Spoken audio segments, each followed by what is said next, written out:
The haunted house at the end of the street. In a small, sleepy village surrounded by dense forests and gentle hills, there was an old, abandoned house at the end of a lonely street. The villagers had been telling stories about this house for generations, saying it was haunted by ghosts. Children rarely dared to go near it, and when they did, they quickly ran away as soon as they heard the creaking of the old doors or saw shadows in the broken windows. One warm summer evening, four brave friends decided to uncover the mystery of the haunted house. Anna, Ben, Clara, and David, all 12 years old, were inseparable and loved adventures. Anna, the leader of the group, was determined to find out what was really behind the stories about the house. "Let's go tonight," Anna suggested. "If we're together, there's nothing to be afraid of." The others hesitated at first, but Anna's determination was contagious, and soon they all agreed. They met at dusk in the village square, armed with flashlights, snacks, and unwavering courage.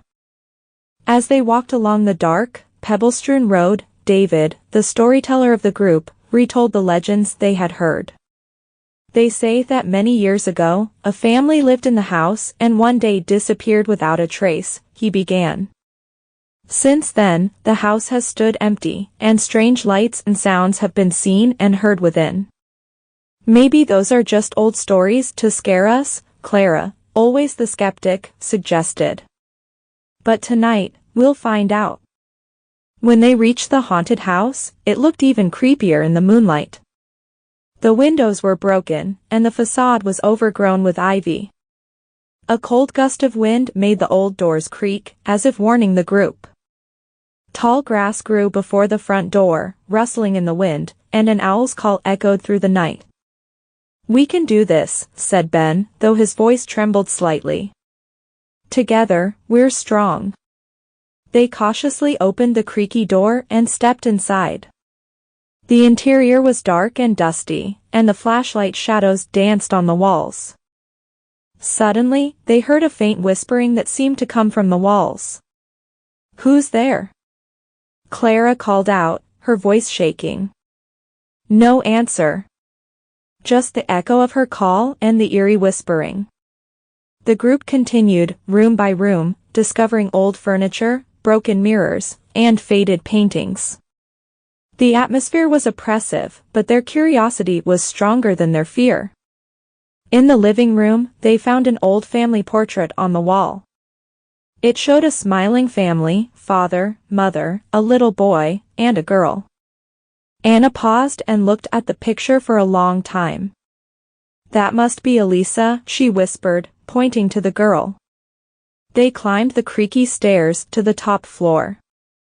When they reached the top, they came across a locked door.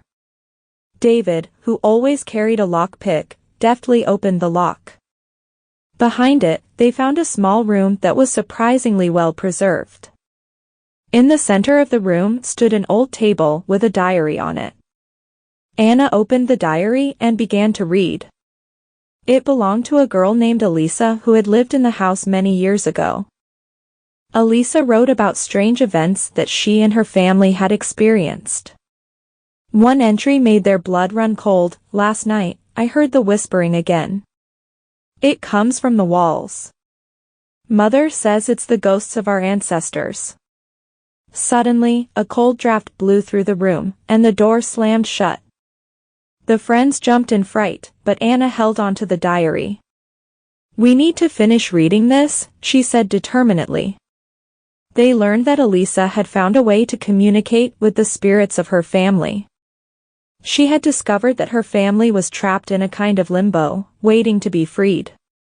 To do this, they had to perform an ancient ritual described in the diary.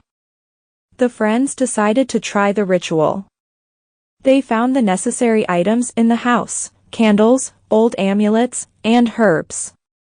Together, they followed the instructions from the diary and recited the ancient incantations. The words echoed through the old house, seeming to bring the walls to life. Suddenly, the room filled with a bright light, and the figures of Elisa's family appeared. They smiled gratefully and then slowly faded away, as if they had finally found peace. The air was filled with a sense of relief and peace. The house suddenly felt much less oppressive. The friends knew they had done something good. They left the house, and as they walked back to the village, they talked about their adventure and the mystery they had uncovered. From that day on, the haunted house at the end of the street was no longer feared. The villagers began to tell the story of the brave children who had uncovered the mystery and brought peace to the spirits. The house itself became a place of legend, where courage and friendship triumphed.